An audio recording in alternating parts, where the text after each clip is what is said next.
नमस्कार. आज आपण गोकुळाष्टमी विशेष पोह्याची बर्फी तयार करणार आहोत. ही बर्फी बनवायला अजिबात जास्त वेळ लागत नाही. अगदी झटपट अशी 10 मिनिटांमध्ये बनवून तयार होते. जास्तीचं साहित्यसुद्धा लागत नाही. घरात उपलब्ध असलेल्या मोजक्या 2-3 साहित्यांमध्येच बनवून तयार होते. ही जी बर्फी आहे ना, ती अगदी पेढ्यासारखी मऊसूत तयार झालेली आहे. श्रीकृष्णाला ही पोह्याची बर्फी नैवेद्य म्हणून तुम्ही देऊ शकता. बाप्पालासुद्धा श्रीकृष्णालासुद्धा फार आवडेल. त्यासोबतच घरातल्या अगदी लहान मुलांपासून वयस्कर व्यक्तीसुद्धा खाऊ शकतील, इतकी अशी ही चविष्ट तयार झालेली आहे. चला तर वेळ न घालवता रेसिपीला सुरुवात करूयात. जर तुम्हाला माझ्या रेसिपीज आवडत असतील तर चॅनलला जरूर सबस्क्राईब करा. त्यासोबतच नवनवीन रेसिपीच्या अपडेटसाठी बेल आयकॉन देखील प्रेस करा. अगदी निःशुल्क आहे. मऊसूत अशी पोह्याची बर्फी तयार करण्यासाठी मी या ठिकाणी 1.5 वाटी पोहे वापरणार आहे. आपले रोजचे कांदे पोहेसाठी जे पोहे आपण वापरतो ना, अगदी सेम तेच पोहे जाड या ठिकाणी घेतलेले आहेत. आता हे घेतलेले 1.5 वाटी पोहे मिक्सरच्या भांड्यामध्ये घालायचे आहेत आणि जेवढं शक्य होईल ना तेवढे चांगले असे बारीक करून घ्यायचे आहेत. पोहे कच्चेच घेतलेले आहेत, भाजून वगैरे घ्यायची अजिबात गरज नाही. अशा प्रकारे पोहे बारीक करून घेतलेले आहेत. आता हे आपण भाजून घेतलेले नाही, त्यामुळे अगदी बारीक पिठी होत नाही. आपला जाड रवा ज्याप्रमाणे असतो ना, थोडंसं त्याप्रमाणे रवाळच राहतं, पण आपल्याला अगदी असंच हवं आहे. काहीच जास्तीची बारीक करायची गरज नाही. आता हे बारीक करून घेतलेले जे पोहे आहेत ना, ते एका मिक्सिंग बाउलमध्ये काढून घेऊयात. तुम्ही या ठिकाणी पाहू शकता, अगदी जाड रव्याप्रमाणे थोडंसं रवाळच आहे. अगदी ह्याच पद्धतीने तुम्ही देखील करून घ्या. आता ज्या वाटीने आपण पोहे मोजून घेतले, अगदी सेम त्याच वाटीने मोजून आपल्याला अर्धी वाटी ह्या ठिकाणी मिल्क पावडरचा वापर करायचा आहे. अशी मिल्क पावडर घातल्यामुळे काय होतं, आपली जी बर्फी आहे ना, ती चवीला खूपच छान तयार होते. त्यासोबतच छान अशी बाइंडिंग देखील येते. आता ही घेतलेली अर्धी वाटी मिल्क पावडर पोह्याच्या पावडरमध्ये घालायची आहे. लगेचच अगदी चिमूटभर, म्हणजे चिमटीपेक्षा सुद्धा थोडंसं कमी मीठ घालायचं आहे. कोणत्याही गोडाच्या पदार्थामध्ये थोडंसं मीठ घातलं की पदार्थाची चव आणखी वाढते. आता ही घातलेली मिल्क पावडर आणि पोह्याची पावडर अगदी व्यवस्थित मिक्स करून घेऊयात. या ठिकाणी अगदी इन्स्टंट असं पोह्याच्या बर्फीसाठी लागणारं जे प्रीमिक्स आहे ना, ते तयार आहे. आता तुम्ही हे प्रीमिक्स ना डब्यामध्ये भरून साठवून 2-3 महिने फ्रीजमध्ये ठेवू शकता किंवा बाहेरसुद्धा ठेवू शकता. हवे तेव्हा तुम्ही झटपट अशी याची बर्फी तयार करून खाऊ शकता. आता आपण लगेचच बर्फी बनवायला सुरुवात करूया. गॅसवरती एक जाड बुडाची कढई ठेवलेली आहे. कढईमध्ये ज्या वाटीने आपण पोहे मोजून घेतले, अगदी सेम त्याच वाटीने मोजून 1.5 वाटी दूध घालायचं आहे. दूध गाईचं, म्हशीचं, थंड गरम कसंही चालेल. हे पहा, अशा प्रकारे 1.5 वाटी पोह्यासाठी 1.5 वाटी दूध घ्या. हे अगदी परफेक्ट प्रमाण आहे. आता लगेचच त्याच वाटीने मोजून 1/4 वाटी आपल्याला या ठिकाणी साखर लागणार आहे. 1/4 वाटी साखरेचं प्रमाण अगदी परफेक्ट आहे. जास्त गोडसुद्धा नाही आणि कमी गोडसुद्धा नाही. अगदी छान अशा चवीची आपली ही बर्फी तयार होणार आहे. आता ही घातलेली साखर दुधामध्ये अगदी छान अशी वितळून घ्यायची आहे. चांगलं असं हलवून घ्यायचं आहे. चला तर साखर दुधामध्ये पूर्णपणे वितळीपर्यंत आपण हलवत राहूयात. अगदी 2 मिनिटातच घातलेली साखर 1/4 वाटी दुधामध्ये पूर्णपणे वितळलेली आहे. आता आपण जे सुरुवातीला बर्फीचं प्रेमिक्स तयार करून घेतलं होतं ना, ते सर्व प्रेमिक्स आपल्याला या ठिकाणी घालून घ्यायचं आहे. या दुधाच्या मिश्रणाला उकळी येऊ द्यायची नाही, हलकंसं गरम करून घ्यायचं आहे.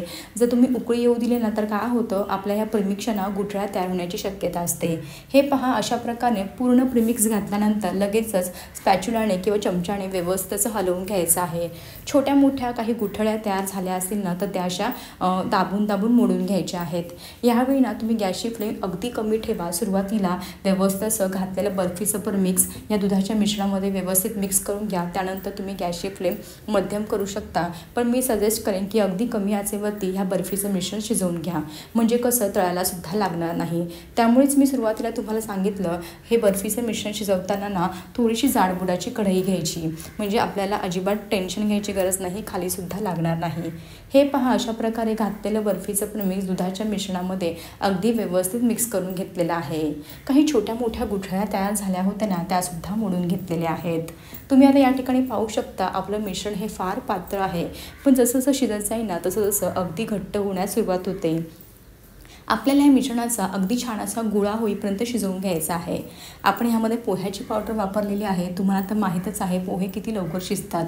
हे मिश्रण शिजायला अजिबात जास्त वेळ लागत नाही। फटाफट ह्याचं मिश्रण शिजवून ह्याचा गोळा तयार होणार आहे। फक्त लक्षात ठेवा गॅसची फ्लेम कुठेही मोठी किंवा मध्यम ठेवू नका। अगदी कमी गॅसवरती सतत असं हलवत राहायचं आहे। पूर्ण असं तळापासून हलवा म्हणजे कसं हे मिश्रण खाली बुडायला लागणार नाही। तुम्ही या ठिकाणी पाहू शकता अगदी 2 ते 3 मिनिटातच आपल्या मिश्रणाचा गोळा तयार होण्यास सुरुवात झालेली आहे। पण आपल्याला ह्यापेक्षा आणखी थोडंसं घट्ट बनवायचं आहे गोळा होईपर्यंत। पण आधी पहा किती असं पातळ होतं, पण आता पहा थोडाफार घट्टपणा आलेला आहे।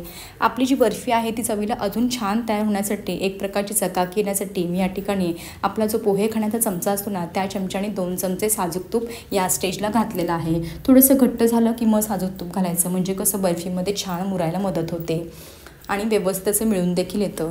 हे पहा आता घातलेलं जे साजूक तूप आहे ना ते बर्फीच्या मिश्रणामध्ये अगदी व्यवस्थित मिक्स करून घ्यायचं आहे। तुम्ही आता या ठिकाणी पाहू शकता आपला जे मिश्रणाचा गोळा आहे तो तयार व्हायला सुरुवात झालेली आहे।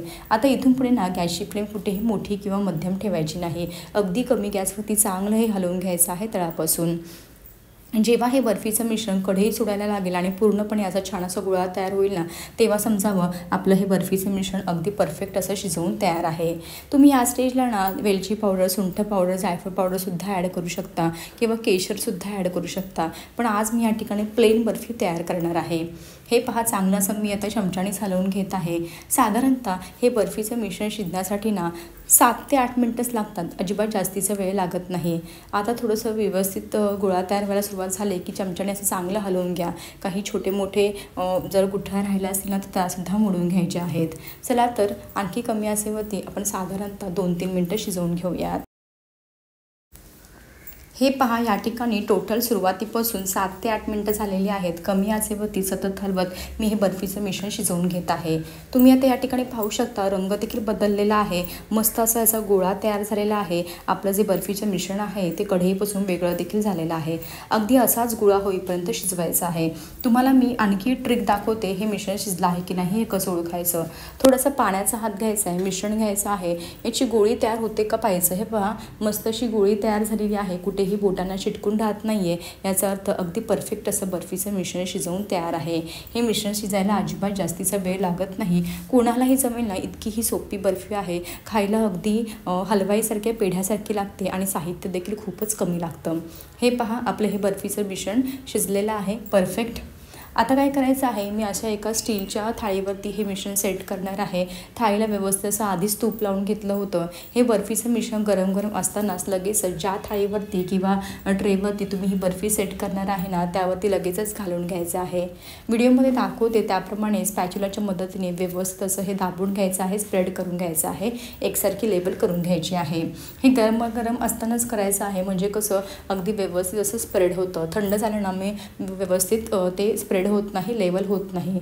हे पहा अशा प्रकारे सुरुवातीला मी स्पॅच्युलाने व्यवस्थित असं पातळ पसरवून घेतलेलं आहे। आता थोडंफार मला असं हाताला सोचलेलं असं थंड झालेलं आहे, त्यामुळे हातानेच मी पुन्हा असं प्रेस करून घेते। तुमच्याकडे जर असा स्पॅच्युला नसेल ना तर तुम्ही काय करायचं एखादा पेला किंवा वाटी घ्यायची, वाटीच्या तळाला थोडंसं तूप लावायचं आणि तूप लावून दाबून तुम्ही चांगली अशी लेबल एकसारखी स्प्रेड करून घेऊ शकता। हे पहा अशा प्रकारे छान अशी मी बर्फी पातळ पसरवून घेतलेली आहे परफेक्ट। आता हे बर्फीचं मिश्रण आहे ना फार गरम आहे। साधारणतः ना रूम टेम्परेचरवरती अर्धा ते पाऊण तास पंख्याखाली थंड व्हायला ठेवून द्या। छान अशी बर्फी सेट होणार आहे। त्यानंतर आपण कट करणार आहोत। गरम असताना कोमट असताना अजिबात कट करायची गरज नाही। पूर्णपणे थंड होऊ द्या। तुम्ही बाकीची दुसरी कामं करा, तुम्हाला काही स्वयंपाक वगैरे करायचं असेल तर सकाळी बर्फी करून ठेवा। संध्याकाळी जरी दुपारी जरी तुम्ही कट केली ना तरीसुद्धा काहीच हरकत नाही, छान अशी सेट होते। जेवढी तुम्ही ठेवाल ना तेवढी छान सेट होते। मी साधारणतः अर्धा ते पाऊण तास ठेवते साईडला पंख्याखाली आणि नंतर लगेचच कट करायला घेणार आहे। हे पहा साधारणतः 1 तास झाला होता। माझी कामं आटपता 1 तास झाला। पंख्याखालीच ही बर्फी ठेवून दिली होती। छान अशी सेट झालेली आहे। तुम्हाला साईडून दिसत असेल मस्त अशी बर्फी आपोआप डिमोल्ड होत आहे, कुठेही ताटाला चिटकलेली नाही। आता आपण लगेचच बर्फीचे तुकडे करून घेऊयात, कट करून घेऊयात। मी कटरने मस्त असे बर्फीचे मध्यम असे तुकडे करून घेणार आहे, कट करून घेणार आहे। तुम्हाला डायमंड शेपमध्ये बर्फी कट करायची असेल, कोणत्याही शेपमध्ये कट करायची असेल तुम्ही त्याप्रमाणे याला आकार देऊ शकता। आज आपण चौकोनी शेपमध्ये ही बर्फी कट करून घेणार आहोत। हे पहा मस्त अशी सेट झाल्यामुळे ना बर्फी छान अशी कट होते, कुठेही कटरला सुद्धा पहा मिश्रण चिटकत नाही आहे, कारण आपण हे बर्फीचं मिश्रण आहे ना खूप छान शिजवून घेतलेलं आहे। हे पहा अशा प्रकारे मी बर्फी कट करून घेतलेली आहे। वरतून थोडेसे पिस्त्याचे काप लावायचे आहेत, छान दिसावेत म्हणून मी लावत आहे। तुम्ही नाही लावले तरी सुद्धा चालेल, केसर लावू शकता, इतर सुकामेवा असा किसून ग्रेट करून लावू शकता। तुमच्या आवडीनुसार तुम्ही ही बर्फी सजवून घेऊ शकता। गोकुळाष्टमी आहे, श्रीकृष्णाचा जन्म होणार आहे, त्यावेळेस तुम्ही नैवेद्य म्हणून ही पोह्याची बर्फी करून पहा, नैवेद्य द्या आपल्या देवाला। सर्वांनाच खूप आवडेल, घरातल्या सर्वांनासुद्धा, अगदी लहान मुलांपासून वयस्कर व्यक्तीसुद्धा खाऊ शकतील ना, इतकी ही मौसूद बर्फी तयार होणार आहे। हे पहा अशा प्रकारे सर्व पिस्ता मी बर्फीला लावून घेतलेला आहे। आता आपण लगेचच डिमोल्ड करून पाहूयात। हे पहा अगदी छान अशी डिमोल्ड होत आहे, कुठेही ताताला पहा चिटकून राहिलेली नाही, अख्खीच्या अख्खी बर्फी निघालेली आहे। बर्फीच्या कडा पहा, कडांवरून दिसत असेल किती मस्त अशी सेट झालेली आहे, बर्फी मस्त अशी मौसूद झालेली आहे। चला तर ह्याच पद्धतीने सर्व आपण जी तयार केलेली बर्फी आहे ना ती डिमोल्ड करून घेऊयात। ही बर्फी बनवायला फार सोपं आहे, अगदी 1-2च साहित्य लागतात, सर्वांच्याच घरामध्ये असतील। फक्त मिल्क पावडर तुम्हाला विकत आणायची आहे, मिल्क पावडर सर्वांच्याच घरामध्ये अवेलेबल नसते, पण मिल्क पावडरमुळे ना आपल्या बर्फीला ना खूप छान टेस्ट येते, म्हणून मिल्क पावडर आवर्जून घाला। अगदी हलवाईसारख्या पेढ्यासारखी मौसूद आणि चवीची आपली ही बर्फी तयार झालेली आहे। हे पहा अशा प्रकारे मी सर्व बर्फी डिमोल्ड करून घेतलेली आहे। तुम्हाला मी आता तोडून दाखवते म्हणजे तुमच्या लक्षात येईल। आपली बर्फी पहा मस्त अशी मौसूद पेढ्यासारखी तयार झालेली आहे, रंग फार सुरेख आलेला आहे, चवीला तर अगदी अप्रतिम चवीची तयार झालेली आहे। चला तर याच पद्धतीने सर्व बर्फी मी डिमोल्ड करून घेते। तुम्ही या जन्माष्टमीला अशी पोह्याची बर्फी नक्की करून पहा, सर्वांनाच फार आवडेल आणि नैवेद्य म्हणून बाप्पालासुद्धा फार आवडेल, आपल्या श्रीकृष्णालासुद्धा फार आवडेल। असेच भेटूया एका नवीन आणि सोप्या रेसिपीसोबत, तोपर्यंत मस्त खा आणि हेल्दी राहा।